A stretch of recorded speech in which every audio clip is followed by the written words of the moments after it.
Hello students. So today we will be starting our topic as designed, which we have already discussed earlier that my next video shall be based on molality. So today we start up the term molality. So what is molality? As you can see this figure, that particular moles of solute has been added in a solvent.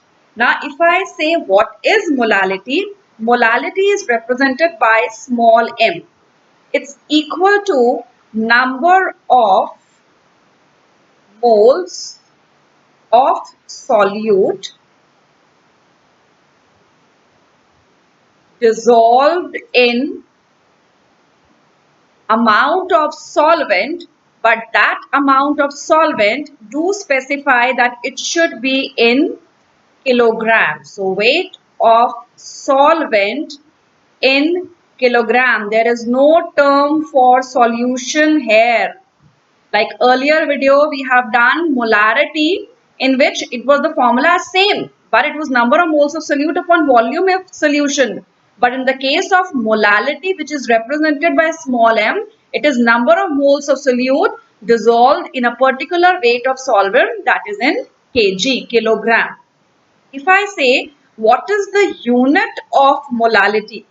So what is the unit of molality? If I say number of moles, so moles has a unit as mole divided by weight of solvent in kg. So it is mole per kg, or even in some books you can find it out as written as a molal, or you can even write down as small m, molal, mole per kg. These are all the ways to represent the unit of molality. So please do not be confused with molality and molarity, because only a difference of one word is there in molarity and molality. So I repeat again, molality is equal to number of moles of solute divided by weight of solvent in kg.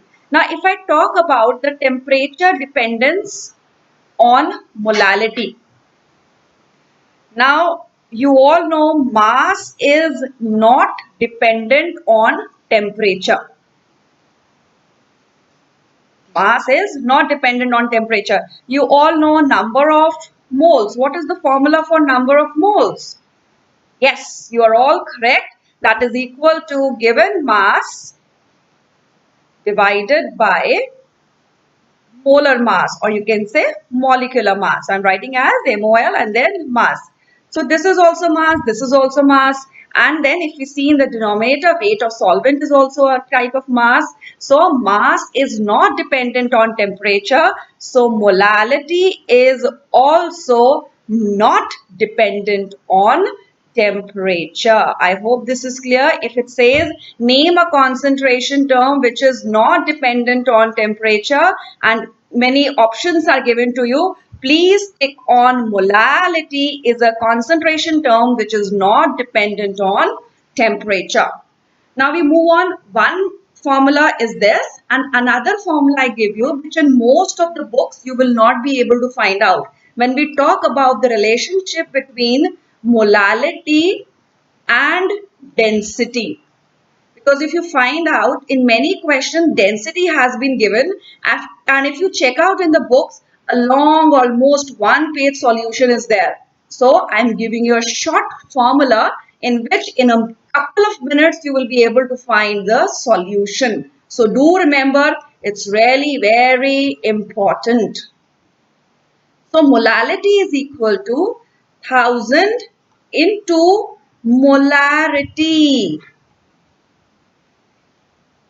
upon 1000 into density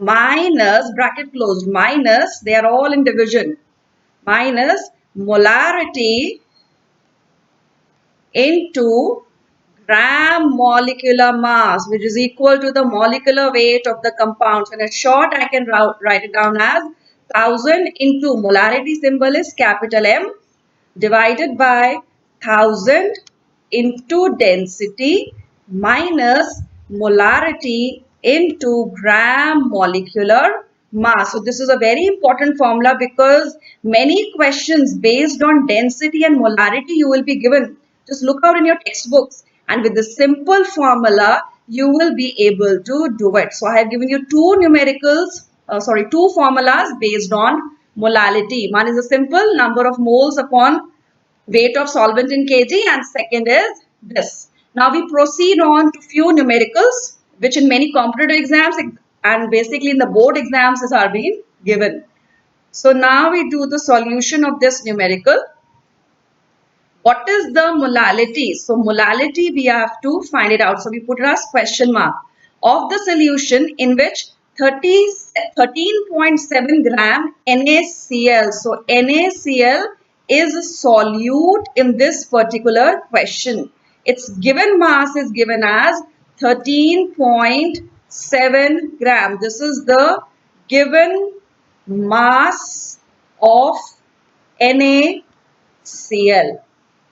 Has been dissolved in 500 gram water. That means weight of solvent, which is water in this question, is 500 gram. And I've already told you, if the weight of solvent is in gram, convert it into kilogram. How you will convert it into kilogram? By dividing it by 1000. So it comes out to be 0.5 kg. And please specify the formula. I have told in my earlier videos also, sometimes in the board examination, you do the solution, it's wrong. But if you write the formulas, you are given some marks. So, molality is equal to number of moles. So, how do we calculate number of moles? Given mass upon molecular mass. In my earlier video, please check on, I've already explained how to calculate the molecular mass. So, molecular mass of NaCl will come out to be 58.5. If you do not know the molecular mass, how to calculate, please check on my previous video. So molality is equal to given mass upon molecular mass divided by weight of solvent in kg. So only the mass portion is left, which is 13.7 divided by 58.5 into 1 upon 0.5, because you all know if nothing in the denominator it's 1, so reciprocal will go on and you can do the calculations and proceed. So if I do the calculation, let's equal to 0.468 molar. Question is, how many grams of ethanol are needed to prepare 0.10 molar solution using 500 gram water? So in this case, we are supposed to find out how many grams. And ethanol has a formula of C2H5OH.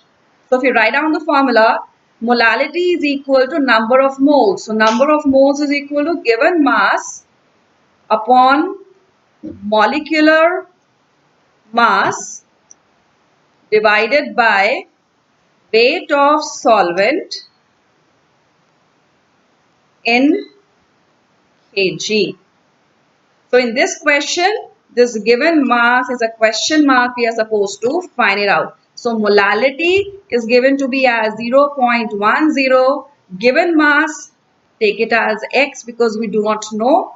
Upon molecular mass, please check on to my previous video how to calculate the molecular mass of a compound. For ethyl alcohol, it will come out to be 46 upon weight of solvent in kg. So if it is 5000 gram divided by 1000 to convert it into kilogram. So 0.10 is equal to x upon 46 into 1000 divided by 5000, because it's a numerical, three zeros cancel and transfer everything in the numerator, cross multiplication. 46 into 5 is equal to x. So x will come out to be, so students quickly do the calculation along with me. It will come out to be like 0.10 multiplied by 46 multiplied by 5. So it comes out to be 23 grams. So how many grams of ethanol? 23 gram of ethanol is required. I hope these two simple numericals you are able to understand. Now tell me students, Do you still consider numericals as tough? Think, and let me know the answer in the comment box below. Now we proceed to one more numerical. Calculate the, sorry, it's not molarity, it is molality.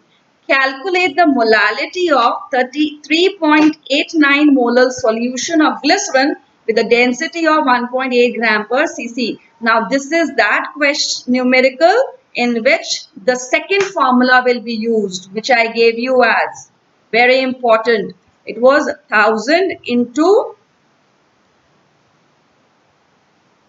molarity upon, no, it's correct, sorry, it's correct, it is molarity only because we have to find out molarity. Sorry children, it's molarity only, it's written correct. 1000 into molarity divided by 1000 into density minus molarity into gram molecular mass. Children, this question is correct. It is molarity only, and molality we are being given in the question. So it is 3.89 equals to, in this very question, we have to find out molarity divided by 1000 into density 1.8 minus molarity. We are supposed to find out into gram molecular mass of what? Of glycerin. So glycerin C3H8O3 has this formula. Please look on CH2OH bond CHOH bond CH2OH. So if you find out the molecular mass of glycerin, which I'm again repeating, I've already introduced the molecular mass calculation in my previous video. If any problem, look to that video. Still you have problem, please write it down in the comment box. I shall explain again. It will come out to be 92. Now just proceed on with like a maths and the molarity will be coming out. I hope it's clear. If you have any problem in solving out also this particular question, like any problem how to solve this M, please let me know. I shall do it for you. But I'm leaving it so that you all do it. And if any problem, please come up with your doubts. Now, I give you one particular question and quickly write it down in the comment box, the answer. Which concentration term is independent of temperature? You have to only mention A or B. So, I'm waiting for your answer. Still, if you have any questions, please write it down in the comment box and do let me know. So, students, thank you for watching my video, and my next video prescribably will be, most probably it will be balancing chemical equations, as many students are approaching me that how to balance a chemical equation. So my next video shall be based on this topic, and please subscribe my YouTube channel if you have not subscribed by clicking on the bell icon.